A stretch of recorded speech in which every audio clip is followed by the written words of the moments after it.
Во државата има само 40.000 невработени и овој број е историски најмал, изјави денес премиерот Христијан Мицковски, напоменувајќи при тоа дека само за една година се искреирани 15.000 нови работни места. Па во последните година, дена благодарам на прашањето, се креирани повеќе од 15.000 нови работни места.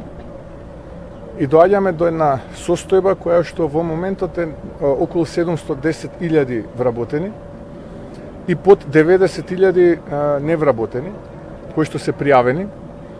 Ако во тие под 90.000 невработени имаме, да речеме, околу 30.000 земјоделци,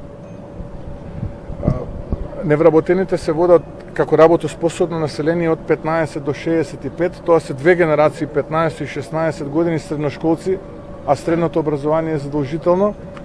Ке дојдеме до бројка од отприлика не повеќе од 35-40.000 невработени, што представува некаде под 5% од работоспособното население.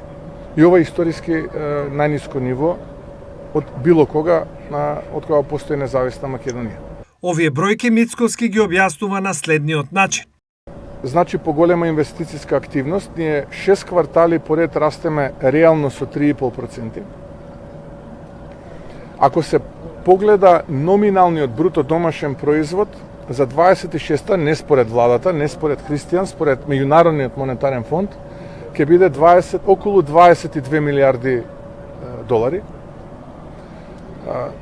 И кога овој период на оваа влада ќе се спореди со периодот на претходната влада, за 3 пати е поголем растот на номиналниот бруто домашен производ. Во услови кога бруто домашниот производ во рамките на еврозоната расте под 1%. Во моментов во државата има над 1200 градилишта кои овозможуваат динамична економска активност која резултира со споменатите ефекти, констатираше Мицковски.